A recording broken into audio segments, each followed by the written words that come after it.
need a high-end designer or a lot of money to get a luxe look. Be your own interior designer. This is Affordable Interior Design, the podcast. Here's your host, Betsy Hellman.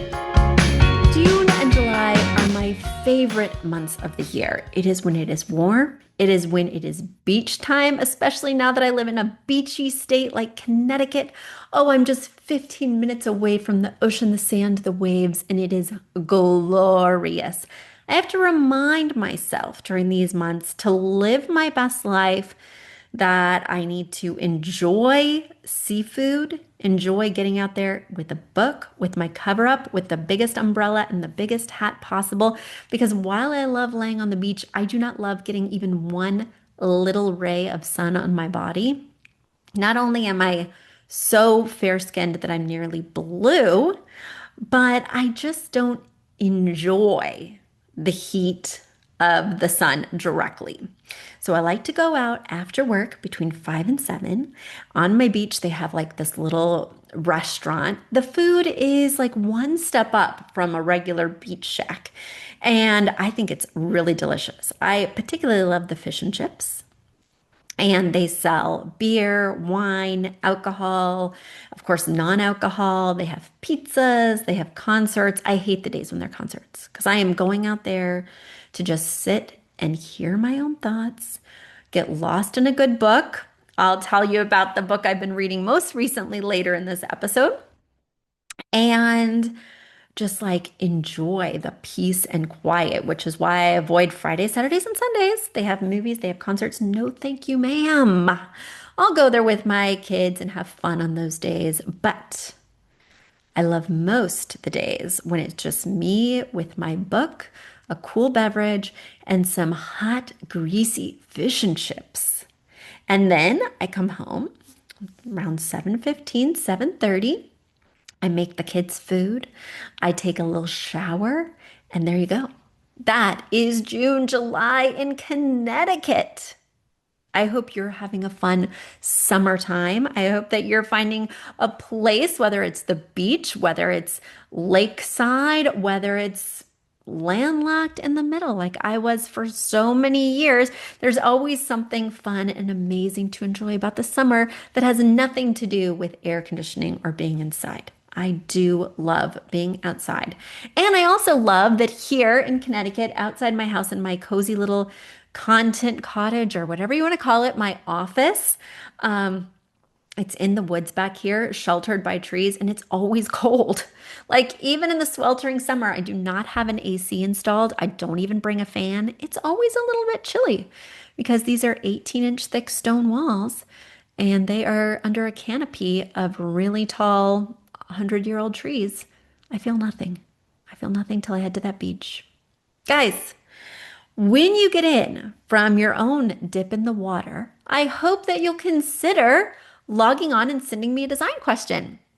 Summertime usually gets a little slow as people focus less on home projects and most on family projects, whether it's getting your kids to a different summer camp activity or taking your own vacations or just enjoying life away from work and the everyday pressures. So sometimes people forget that they might have design dilemmas. If you have a design dilemma, I'm still here. I'm recording all summer long. Head over to affordableinteriordesign.com/podcast. Once again, affordableinteriordesign.com/podcast. I'm right here. When I'm not at the beach, I'm sitting here waiting for your emails. It's true. I will tell you the more pictures, the merrier. And I'll also remind you, if you're a premium member, you'll get your questions answered first. That's right. You get priority in terms of the mailbag. So if you're needing a decision in a hurry, this couch or that couch, this tile or that tile, this paint or that paint, I'm here for you. Become a premium member for as little as $5.99 a month. You're supporting the podcast. You're helping to vet us in our 10th year of broadcasting. Additionally, you'll get access to 75 unreleased to the public episodes. And you'll get your questions answered first. Without further ado, let me reach into our mailbag and answer a question that's come in recently. This question is from Debra. Now, guys, I encourage you to write me. I encourage you to send challenges. Whoo, Debra. This is not an easy one. No wonder you're struggling. You are writing from Mashpee, Massachusetts, another beachy area, and I am here to help. You write, "Hi, Betsy. I love your podcast. I'm a mom of 3, grandmother of 5, and retired teacher. We recently moved to Cape Cod, and I realized I'm also a closet designer. Your show is one of my favorites. Thank you so much. My question right now is for my daughter. She asked me to help her style her huge fireplace. She and her husband bought a 1980s house and have completed the upstairs. They're saving to remodel the downstairs next. The fireplace is in her living room, and I'm thinking she needs a very large art piece above the mantel and large displays of something on either side. Please overlook what is there now, as it's what she thinks is best and what she thinks we should do. However, I would welcome any and all suggestions you have. Thank you, and please, please keep recording your podcast." Well, Debra, I'm in year 10, and I've got no plans to stop as long as I keep getting amazing questions like yours in the mailbag. So tell your friends to listen, share this show, because the more we grow, the more I'll stay on the airwaves. It's easy as that. So guys, if you haven't shared the show, if you haven't gone to Apple and left us a 5-star review, please, please, please, if you want us to stay on the airwaves as much as Debra does, those are the 2 things that need to happen. Share the show, tell your friends, tell your family members, tell your daughter, start listening to this show and take that stuff off the mantle.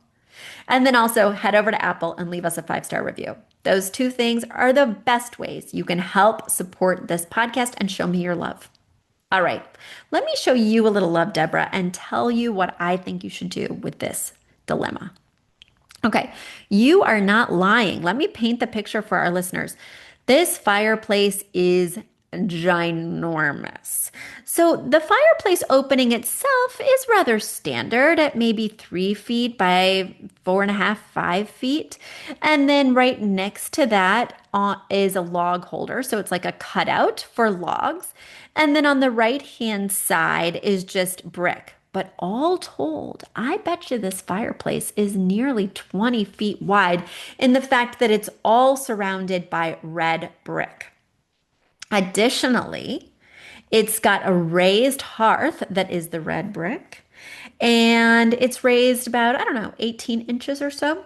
And then it's got a chunky wood mantle on top. It's flanked by 2 bookcases that are brown wood, the same mid-tone wood as the floors. And then it's got this massive vaulted ceiling. I mean, this ceiling must be, let me just guesstimate here, 20 feet high. And it's peaked so that the apex of the peak is almost right over the fireplace opening. There's a lot going on in this wall.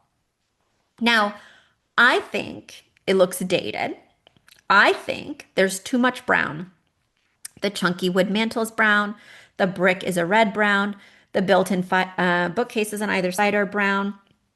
And they look like 80s dated wood. They don't look sophisticated, even though I love the functionality that they provide. And I like that they're adding some height and some visual weight on either side of this fireplace. What I would do, and I'm starting with an easy answer here, then I'll get to the more complex elephant in the room. What I would do is I would paint these built-ins, these built-in bookcases, a white color like the trim. Now, I'm not actually seeing any trim on here, so I'm assuming that you have a version of white trim because most people do. I would also paint your baseboards that same white trim. Now, I don't have pictures of the rest of the room in any significant way. You've got some beams, and I can see out of the corner of my eye 1 window that also has wood trim. I would paint that wood trim. Now, guys, even if you're just asking a question about the fireplace, I would like to see pictures from all 4 corners of the room, because when I was peeking at that one picture that gave me a side view of the window, I think I saw that the TV is in front of the windows. I think it's high and blocking a significant window, and for me, that would be a no-go and could impact what I would advise with this fireplace. So just more is better than less. I had a lot of thoughts when I was looking at this, and it really depends on their budget. So I'm going to give you a high budget plan and a low budget plan. Okay, so the first thing is you're going to paint those built-ins. That can be affordable or not, depending on if you're having it done by a professional or doing it yourself. This fireplace is huge. And it's not that high, however. Let me just qualify that. It's probably only about 5 feet high. So that top of that thick, chunky mantle is probably only 5.5 feet high. So that means there's a huge triangular expanse of wall above there that appears to be like a sage green. I like the color. Okay.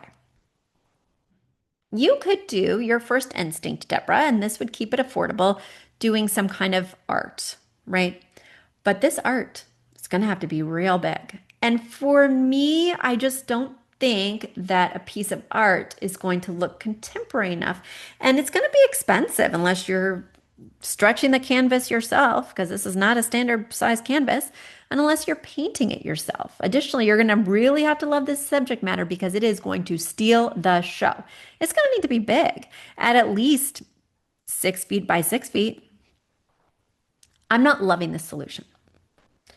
Since you're telling me that they are renovating, I would want you to renovate this fireplace.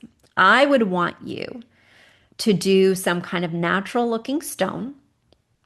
You can, since we're demoing, by the way, I would have it be no wider than 8 to 10 feet wide. And I'd have it go all the way up to that apex peak of the 20-foot high ceiling. I think that would contemporize it a lot. I would lower the hearth if possible so it's not raised. That might add to the cost. But if we're demoing here, let a girl dream. And I would do some kind of gray beige stone, getting it away from being so dark. That will leave you with more sheetrock on either side. That will reduce the necessity for you to have a big piece of art because the natural stone will serve as kind of a sculptural interest piece. Now, of course, you can still do like a narrow mirror above, and it would still need to be relatively high at least 4 or 5 feet, but it'd be so much more affordable and so much easier to find and be excited about than a very large piece of art, which is expensive and hard to find something you love at that size. Now, if you're like, Betsy, that's just too expensive. We're talking demo, but not that much demo. What I would do is, first of all, I think this red brick looks dated. It doesn't look luxe or sophisticated or expensive, especially because it has these little triangular stepped bump outs that are holding the mantle that just aren't working for me. If you can remove those, I would with a quickness. I'm considering pickling this. Pickling is like a whitewash on the brick so that you're still seeing some of the patina from the brick. It's not like a painted white, but it's not so dominatingly dark. And it does overall have a very beachy whitewashed effect. If she's in Cape Cod like you are, this would be an amazing thing to do. Then perhaps this rustic chunky wood mantle might look a little bit more nautical and intentional than it does right now. And it might even bring out kind of the color and vibe of the beam that's going across the middle of the living room.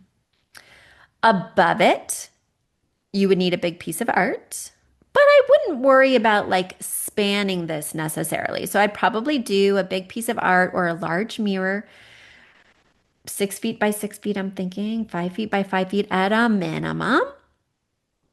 And then because she's flanked this with bookcases that are styled with sculptural pottery and objet versus books, you really can't do more pottery. You could consider doing some pictures in a picture frame. You could consider leaving it blank. You could consider doing plants, not the fake one like I'm glimpsing out of the corner of my eye, but like real plants, which I would personally be very into.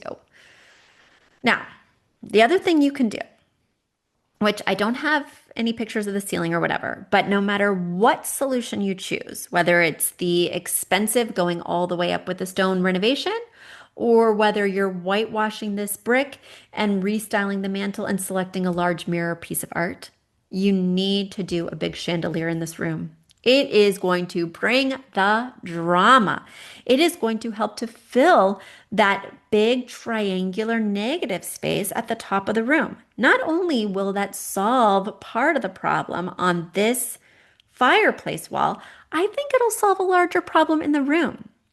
Now, again, I only have one vantage point, and I am seeing a beam, which might impact where you can put that chandelier.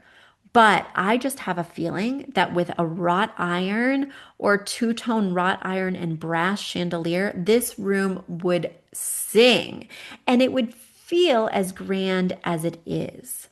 So there's a few thoughts for you, Debra. I'm sure you have some rebuttals or some thoughts of your own. Don't hesitate to write me another email. I love to have a dialogue, to hear what's going on, to solve this problem once and for all. Are you able to do the big expensive renovation, or do we need to do the more affordable whitewash fix? I'm into it. I'm interested. Keep me posted. All right, guys. I've solved your design dilemmas. Now you're asking yourself, Betsy, you've solved the design dilemma. My next dilemma is, what am I going to read on the beach? I got you. I got you. Now, I don't know if I love this memoir because I love New York City, or if I love this memoir because I love restaurants and I worked in restaurants for 16 years. But I was so into Keith McNally's I Regret Almost Everything. Keith McNally is a New York City entrepreneur and restaurateur. He owns, I can't remember how many restaurants, including Balthazar, including Pastis, including Schiller's Liquor Bar. There are so many places. Pravda, which was one of the main competitors of a vodka bar that I used to work at, Temple Bar. Everybody would always talk about Pravda, and I would secretly seethe because I worked at its competitor, and of course I thought we were better, but you know. Keith McNally restaurants are known to be New York City hotspots, whether it's the Odeon or Lucky Strike. I remember trying to get a restaurant job as a waitress at Odeon, and I was not hot enough. You got to be smoking hot to get a job at his restaurants, and you've got to be like really seasoned. I was seasoned, but smoking hot was never how somebody might define me. Anyway, he did a memoir. And if you follow him on Instagram like I do, you know he's snarky. He was the man behind the James Corden controversy, where James Corden came into Balthazar and was being very demanding with his wife, who was also being very entitled and demanding. And basically, Keith told them never to come back. He has been on the pulse of the New York City restaurant business for as long as I lived there and long before, at least 30, 40 years. Okay, I know, and I don't really know, but on the periphery, I know how hard it is to run a restaurant. So I'm immediately very impressed by somebody who owns a lot of long-term successful restaurants in New York City. It's just super hard to do. There's a ton of competition. It's hard to make money in restaurants, and if you find the magic formula, good for you. Now, the one thing that bothered me about his book is that I didn't feel like he gave me that magic formula of like, how do you run these epic, iconic restaurants in New York City with so much success? He hinted here and there with these little one-liners, but I think I want him to write a different kind of book, like how to succeed at building and running restaurants, even though I have no intention to ever do that. I'm just very into the inner workings, how that sausage gets made. But this was more about his life and making bad choices or choices that he considers bad or regrets that essentially backed him into the place he is now, which is an uber billionaire with multiple houses and, 40 restaurants and whatever. So while I couldn't necessarily put the book down, while I got excited each night to continue the book, and I did read it on audiobook. When I say read, you can just assume always that I'm listening on audio because I have no time to actually sit down and read a book. By the time I'm sitting down, I'm watching shows. I'm watching Pee Wee Herman at this point. Well, I just finished it. But anyway, so I loved the narrator. because Keith McNally is British. And even though he's had a stroke and can no longer speak fluently in a way that's understandable, the narrator had a beautiful English accent and really helped, I think, to embody Keith McNally, especially as there's like multiple voices. He does like an American accent, he mimics some celebrities. And so it was really fun to hear a trained actor do this nimbly. But also, you know, if you follow Keith McNally's Instagram, you know that he loves to give his opinion. And he's very opinionated. You should do this. One should never do this. One should never praise their children or tell them that they're proud of them. One should never use certain turns of phrase that he finds distasteful. And it's really surprising to me because he's like, I hate when people are pompous. I came from a really poor background, and so I hate pomposity and whatever. And yet, at his book launch party at Balthazar, it's all stars. When you try and work at one of his restaurants, you got to be hot, hot, hot. Like, this guy is a pompous, arrogant asshole, I'm sure. And then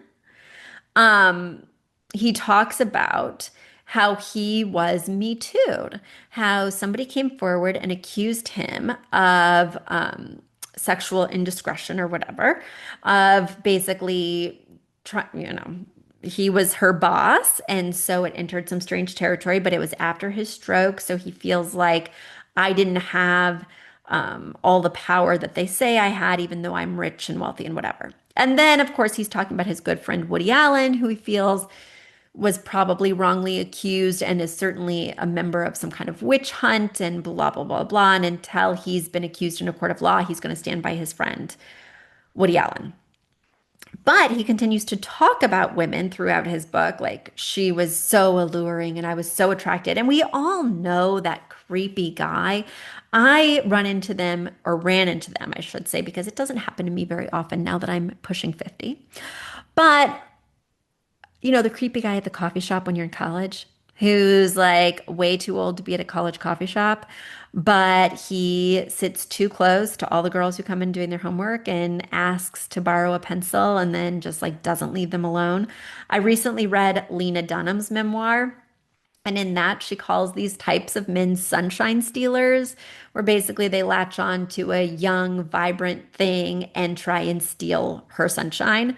Well, this guy seems like a legit sunshine stealer because he talks about women in a really problematic way throughout the book. Even when he's talking about his own wives, he's talking about how attracted he was and how wonderful she was and how what a good caretaker. It just felt so chauvinistic. And it felt clear that he was valuing women in this really stereotypical type way. And he'd had multiple divorces. I just didn't like the way he spoke about women in his book, and I didn't like the way he defended people who'd been Me Too'd and then defended himself. And even if it is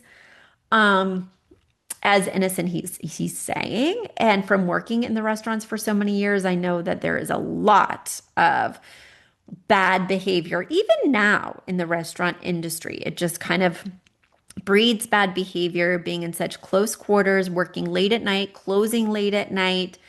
There's a lot of power dynamics and who gets the good tables and why. The managers work constantly, so they rarely see their families. And there's a lot of going out to bars after, which just breeds kind of this strange environment.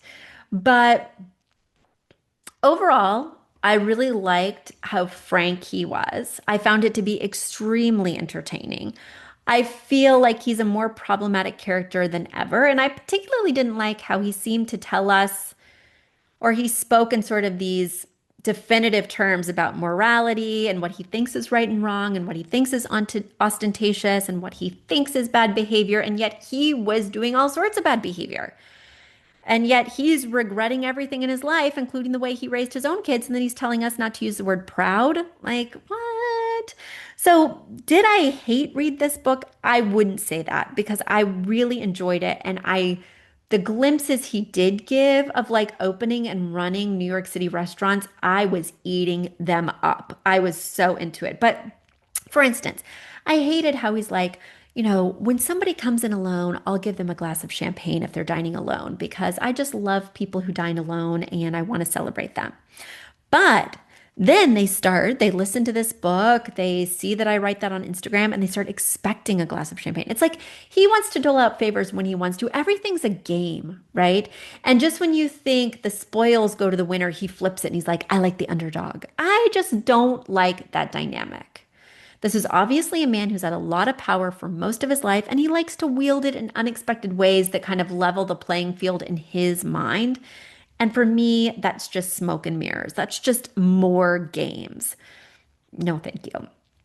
So while I felt like he was really being truthful in his memoir and really exposing his own insecurities and inadequacies to a certain extent, I felt like there was also a lot of blame being passed around. And I felt like he's not the best person to tell his own story because I think he has kind of a skewed vision of what's going on. But I always love it when somebody I feel is telling their truth. I love that he exposed the fact that he had homosexual relationships early in his life. I thought that he really went there, and I loved how many stories he was able to cram in this book. I mean, there was not a dull moment. He took you on a constant roller coaster ride. However, the thing that really bugged me is this roller coaster ride was not linear.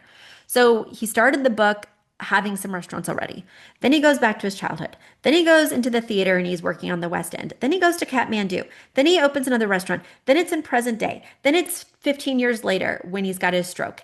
And then, it was like, what? What's going on? So I felt like there were many places that got redundant. I felt like the editor should have just forced him to do it in a linear way because he was telling the same stories over and over. It was like talking to somebody who keeps repeating themselves. It's like he had to remind us where we were in the story, and there were no timestamps, at least not in the audiobook. So I was like, what year are we in? You already told that story. Did it happen to you twice? While I found myself frustrated with the book for the aforementioned reasons, ultimately it was a great read. And ultimately, I always know it's a great read when after the book is done, I'm in a slump where I'm like, nothing sounds fun to listen to. I don't have anything to read. Nothing's going to be fun like that was. What am I going to read? So when I'm mourning the loss of the fun I had on the ride, when I'm dying to get back in my car just so I can listen to another snippet, that's when I know I'm in the middle of a good read. Every book has its pros and cons. That's just my assessment. But especially as I'm writing my own memoir, I love thinking about the lessons I'm learning from other people's memoirs, and jam-packing it filled with stories made for a super fun ride. Tell me one of your favorite memoirs because now I'm in a slump. Now I need something new. Head over to affordableinteriordesign.com/podcast. Once again, affordableinteriordesign.com/podcast. I need a new book. Please hook me up with a recommendation and I will read it and I will talk about it here on this podcast. All right, everyone. I'm going to go try and find something to read while I make dinner. Have a wonderful night, and I'll talk to you next week. Bye. A big thank you to our amazing producer, Catherine Heller, to Aton and the MVCR House Band, and to Affordable Interior Design, the sponsor of this podcast and the premier place to get an amazing look on a budget. Check out affordableinteriordesign.com. If you guys love the show, the very best way to support us is by spreading the word. Tell your friends or write us an awesome review on iTunes. So until next week, guys, thanks so much for joining us, and I'll talk to you soon. Bye.